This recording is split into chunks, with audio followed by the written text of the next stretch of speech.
So we open with Yandy saying, me and Mendices have been married for 5 years. But how long have you been married legally? Has he paid off his restitutu? So Rafiqul Matter and Yandy are celebrating they no good pieces of crap men. You know, Mendices the jailbird and Kirk the cheater. But then we get busy with the birds, specifically Carly Red. Where's Lamar? I can't believe you're not here with someone. You always have some male floozy hanging about. Oh, God. And here she goes with the Candace Kleenex. He couldn't get his passport. He got a passport. He just didn't want to hang out with you. It's sad when Lurch passes you up, an adult addict. He was high and still didn't want to be around you. Now that's sad. Oh, but Carly Red's daughter's boyfriend is going to join them on the trip. So it'll just be Mommy who's manless for the weekend. Oh, but now Sierra's boyfriend shows up, and it's just manless Mommy. So Carly doesn't like her boyfriend because she thinks her boyfriend is why she took forever to finish school, and she's rude when her boyfriend is around. Well, you passed your daughter off to your mother to raise, so I believe you think you're entitled to more respect than you actually deserve. So the boyfriends show up and Carly is 38 hot. This is our trip. We're supposed to be spending time together. Now hold on, Heifer. Because Lamar wouldn't film with you for pennies on the dollar, you decide to spend time with your second choice, your daughter. And then you're upset that she's moving on with her life to find the love that she needs that you never provided? Okay. However, back with the light-skinned rapper Heifer, her mama's talking mess about her, and she's the one raising them kids. But she wasn't talking mess to the kids, just to the sister, but you know the kids gonna hear it, and they don't need to hear that. Okay, Spice done talked about it, the other Heifers done talked about it. I am sorry you have to be away from your children to be on the road and make decent money. I'm sorry. It is difficult. But it's just like watching the same scene over and over and over again. We get it. So she's sick of her two-faced mama, and she said, you know what, my kids ain't going back there no more. Good. But meanwhile, Judy calls Mama D and says, you know Yandy and Mendici is gonna get married without me? So Mendici told you you weren't invited and why, and you said I'm still going anyway. This is why y'all have issues. I need hot sauce. Half of Judy gonna say, you know the marriage ain't real anyway. And you know why it's not real, because your son owes millions in restitutu. Why should they both be broke? I ate all my breakfast and I'm still hungry. I really just want more bacon. So now we got Sierra and her man. She called him a young old man. He seems more with it than BK, I'll give you that.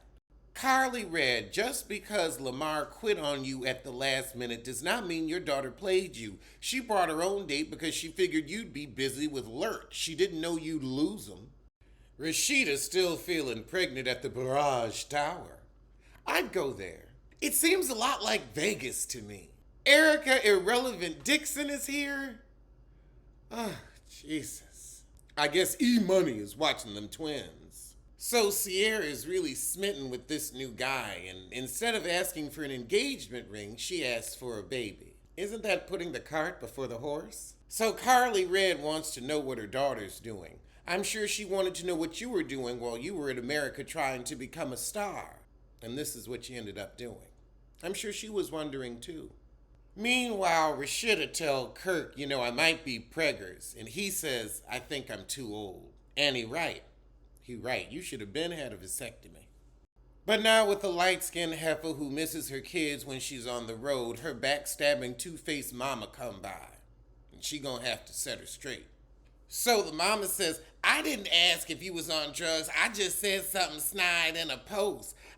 And she said, no, you called my sister and asked, and why didn't you call me since you're such a concerned parent and grandparent? You know what? I'ma just leave, because you say you called to check on me. You just called to ask me for money, so you out here gaslight.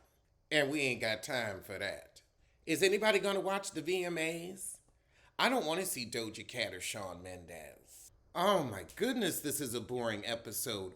We came back from commercial break just to hear Kirk and Rashina whine about how they hope she ain't pregnant. We know you hope you ain't pregnant.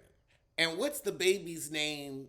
Cannon? Where's Cannon? Because we hear about Carter. Where's Cannon? Where's the outside baby that the worm woman had? We ain't heard from her in a minute. I guess she got paid to shut up. So fortunately, Rashida isn't pregnant and they can keep running Frost Bistro into the ground. It's giving me a kid's force tea if you ask me. So now I see Carly's daughter's boyfriend and I see why Carly don't like him. He looks unwashed, greasy, and that hair. Why are you wearing the Go Home Roger? Marquise Houston ain't wearing that no more. Carly's daughter said, now look here, heifer.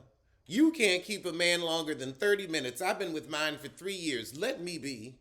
Oh, but in walks Mama D. And Yandy says, oh, hey, what are you doing here? Judy invited me. But who invited Judy? So Mama D pulled Yandy aside and said, you know, your mama told me that your first marriage was fake. First wedding. So Yandy said, Mendici, come here. Mama D, repeat what you just said. So Mendices is thoroughly pissed. He's like, she could stay home with this. And she can. That's why she wasn't invited. Yandy said, we told Judy what was going on with the restitutu. So this ain't even a surprise to her. She's just starting shit. Erica said, look, she needs to either not deal with you or not bring the drama. But she's just mad at her own past. And you're the closest person near her that she can blame. For once, Erica's got a point. But she could have said that on a phone call. She didn't have to join us in Dubai. But I guess they owed ATL a decent trip. Well, let's head on down to Miami.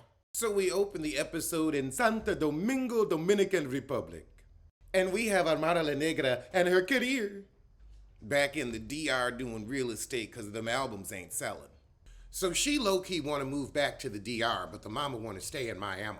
And now she's met Alan, who's also a realtor out there. He cute. Way cuter than Shay's brother. Shay's brother was kinda cute, but that joblessness uglied him right on up. Her mama ain't feeling her man, but I don't know why. He got a job. She's been with bum after bum after bum. It looks like Sukihana has opened some kind of boutique with her cousin. So with Ace and his wife, she's dealing with the miscarriage, and she's like, he still hasn't even gone to therapy for the child that he lost. I'm gonna need him to get real with it because he's being a little too dismissive. I feel like this show has lost its way. This is a depressing episode from one death to the next. Now it's the anniversary of Trina's brother's passing and she's upset and Trick is talking about, I don't know why you did your 21st anniversary in Atlanta when you're the queen of Miami, but okay, heifer. And you can't even blame the Vibe because everything was open then, open like legs. So Trina has a grief-filled outburst, and I hate to say it, but I can understand. Some days it just gets to you, so I'll allow it. On a lighter note with Sukihana, she has her mom come to her engagement photo shoot so she could talk about when she gonna get preggers. Because this love is real. Suki, I wish I could believe you. I think it's real on your behalf, but he gonna cheat. Now you gonna let him cheat in peace? So Suki gonna say, Nikki had a baby and Cardi had a baby, and the mama said, yeah. And they both waited until they were where they needed to be, so thank you for proving my point. Back with Amara La Negra, her mother is worried about her career. What career? I mean, if they making money off Airbnbs in Santo Domingo, then I suggest they keep doing it, because ain't nobody buying your singing. Are you getting tickets to her concert? Of course not. Was that singing in vain? Is an album coming? No, of course not. It was all in vain. 'Cause it was all for Mona's gain. You never want to feel like you're being a bad daughter. Honey, you're grown. You're grown. You have to do what is best for you. And if she feels like that's making you a bad daughter, then maybe she's a bad mother. Because she should only want you to be happy. Yeah, I know the kind of guy that this is, and he gonna cheat on you. He is going to cheat on you thoroughly, with men and women. You may as well go on back to Miami, honey. It ain't gonna work with him. He's got a girlfriend on the other side of the island. I promise you. And probably a hussy in Puerto Rico. He give me island hopping dick. But with Ace Hood and his wife, they're throwing a Mother's Day brunch, and we're going to see the mother and son dysfunction. And his mother is quite a mother. He said there's always, a fight for placement between the wife and the mother. Only if the mother is ignorant. The wife should be the wife and the mother should fall back. That's your wife, honey. You get your wife. That's the whole point of, having that marriage. You give their asses away to somebody else. That's your headache now. You better get them. You better get them. A fight for placement. The problem is she's looking at you as a husband instead of a son. That's the issue. So he cut the payments off and the mama blocked his phone for a year. That heifer in it for the money. I mean, she needs to go to a therapist, a real therapist. You that man that your son found an actual wife, and she's got a good head on her shoulders. I like her. Very intelligent and kind. You can tell she really loves him and they're really focusing on having something functional. I feel like they would have been a better fit on OWN. Iyanla should have been involved. I'm so mad Iyanla's show ain't on no more. That was good TV. And you did take something from it. So as the daughter-in-law kind of holds the mama-in-law's feet to the fire, she says, well, we're not going to play the blame game and we're not going to talk about the past. I just want my family. And she's like, okay, that's fine. But I, just was saying my piece. And she's like, I'm going to be fighting this heifer forever because she really needs to feel like she is the queen. That's kind of Mama D's issue too. Honey, you do not want a close relationship with somebody as dysfunctional as Blondie, and there ain't room for you because there's too much hate in her heart. Back with Trina, she's 30 minutes late for her big post-Vivi performance. Trina, for as insignificant as you sure be running Lauryn Hill late. She's like, there's nothing I can do but get dressed. And the people said, well, you know what? If you perform, you perform. If you don't, you don't. The show will go on. Oh my goodness, I have to get dressed. And you come out looking like Gabrice and Gabrici.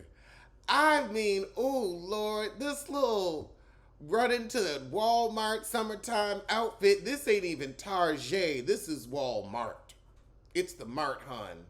That makeup was done at home. I need to get dressed. You could have showed up in that shit. Oh my God. You really tried it.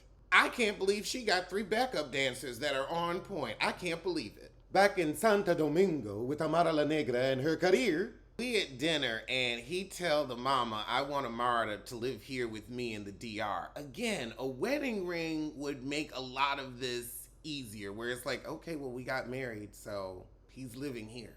The mama's like, oh, so you want to move here and become a nobody? And she's like, look, I'm tired of this. I'm tired of the singing, of the dancing, of the not getting anywhere, of not having any friends. I'm making money here. I'm enjoying my life. I want to be happy. I want to have kids. I'm not going to be able to do that on tour anyway. And this isn't about you. But the mama let it slip. It's really about her. You want a famous rich daughter, and that ain't going to happen. She's hit her ceiling with heifer Scott Young. She'll probably make more off the Airbnbs. Everybody loves the DR. Ooh. Well, the second episode was more of a disappointment than the first. I mean, it was just one depressing event after another. From children passing, to miscarriages, to wakes, to AIDS. Just depressed the hell out of us, huh? That's what you want to fill our heads with before we go to bed. Fuck you, Mona. Fuck you.